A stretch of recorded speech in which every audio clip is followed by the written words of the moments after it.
Hi, my name is Dave Jaco. I'm a tax attorney and I'll be your host for this short video on the IRS Offer and Compromise program. First thing we'll look at here is what is an offer and compromise, and then we'll take a quick look at what is not. Offer and compromise is an IRS program that is designed to allow taxpayers to reduce their tax debt to a payable amount. So if you owe more taxes than you can legitimately pay, the offer and compromise program is for you. The offer and compromise program is not a solution to every tax problem or everyone with tax debt. Contrary to what you may see online or hear on TV or on the radio, it's not a way for everyone to settle their tax debt for pennies on the dollar. Assuming that you're in a situation where you owe more taxes than you can pay, the next question is an offer and compromise right for me? And the answer is maybe. An offer and compromise is not the solution for everyone, even if you owe more taxes than you can pay. There's other issues and options to consider. And there's other ways of eliminating tax debt that might be better than an offer and compromise. For instance, the statute of limitations may run out and the IRS won't be able to collect. You might be able to discharge the tax in bankruptcy. You might be able to get innocent spouse relief, get penalties abated, and so on. There are three types of offers and compromise. These are, I call them, can't pay, you don't owe, and special circumstances. The can't pay type of offer and compromise is the most common, and it's formally known as doubt as to collectability. The don't owe is a basis, and it's formally known as doubt as to liability. And the special circumstances is formally known as to promote effective tax administration. You can file under any one or all three of these types of offers and compromise at the same time. So what are the steps in the offer and compromise process? Well, you'll need to complete IRS Form 656. That's where you actually make an offer to settle. You will come up with a number where you say, this is what I am offering to settle. Also, in conjunction with this form, you can submit legal arguments for the reduction of your debt. And that would be legal basis if you're filing as a doubt as to liability or a don't owe claim. You can file some legal arguments there. You can raise issues such as the non-collectability of the debt because you may be able to file for a bankruptcy, so the IRS ought to accept your offer because otherwise you go to bankruptcy and pay them nothing. Statute of limitations is coming up, those type of things. You also have to provide extensive financial data, and that'll be on Form 433. And on that form, you'll actually end up calculating what the value of your assets is and how much you'll be able to pay on a monthly basis going forward. And those numbers will be combined, and that will be the basis for the number that you would provide as your settlement offer. So the process is more of a formula. It's not just, hey, freewheeling negotiation, I'll offer you 10 cents and you get into negotiation over, whether they're going to come back and ask for 50. It doesn't work that way. You produce financial data. Financial data, according to formula, will be the basis for your settlement offer.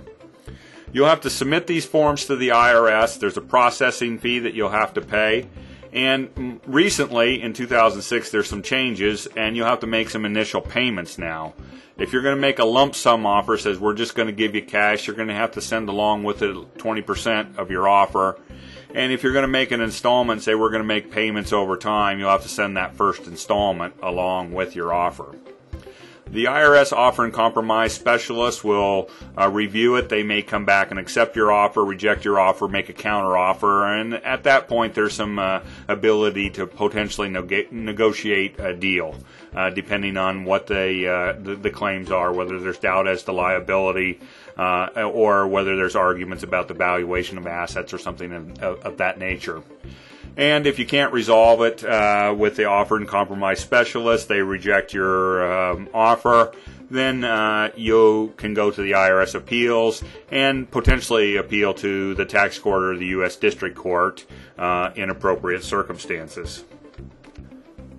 There's a few things you need to know about the offer and compromise, and these occur during the processing period. Filing the offer and compromise typically stops collection actions. In virtually all cases, the IRS is not going to come take your bank account. They're not going to continue to come after you while this offer in compromise is being processed. Also, the offer in compromise extends the statute of limitations that the IRS can come after you. This process is called tolling the statute of limitations, and essentially the IRS gets an ability to add on the length of the processing time to how long they otherwise would have been able to come and collect from you. The processing of an offer in compromise is not a quick process. It usually takes months to a year or more. There is a rule, however, that if the IRS does not act on your offer in compromise within 2 years, it's automatically deemed accepted. So 2 years is the outward window, but they take quite a bit of time. If you make an installment offer rather than a lump sum offer, you also, during this processing time, are going to have to make the monthly installments. Whether the IRS accepts or rejects your offer in compromise, you'll have to make these monthly installments, and those will be applied to your tax bill. We often get the question, can I file an offer in compromise myself, or do I have to hire a lawyer or a CPA? The answer is that yes, you can file an offer in compromise yourself. There's no requirement that you hire anyone to assist you. However, there are some complicated issues there, especially regarding valuation of assets and other things that if you don't get professional help, you could miss some valuable opportunities to reduce your tax debt. You may end up paying more in your offer in compromise than what you would really be required to underneath the rules and the law. You probably also, if they're going to do a don't owe arguing offer in compromise, you probably need some helps with your legal arguments. And then there's procedural issues and negotiation tactics and appeals that if you don't do it right, it could end up having bad consequences. The settle for pennies on the dollar, here's another instance where that's not really true. In 2004, there were about 120,000 offer in compromise filed, and only about 16% of those were approved. A lot of them were kicked back and not processed because they weren't done right. And ultimately, those that were processed, there's a low acceptance rate. So getting some professional help in a lot of cases is probably a good idea. Okay, where can you get help? Well, you can go to the IRS website, www.irs.gov, and there you can find all the forms and the instructions that the IRS provides for filing an offer in compromise. Now, be aware that the IRS provides this information, and it's not necessarily written, in your best interest. It's written on how to fill out the forms, but it doesn't talk about some of the techniques that can occur to help reduce the liabilities that you owe. If you decide you want to hire professional help, we're available to do that, my law offices, and you can find us at www.fortaxhero.com and at the phone numbers that are listed on the screen. So hopefully you found this information about an offer in compromise helpful, and you'll be able to make a decision whether or not it's appropriate for you, and if it is appropriate for you, whether you want to go it alone or whether you need to seek help. Thanks, and that's all for now. Bye.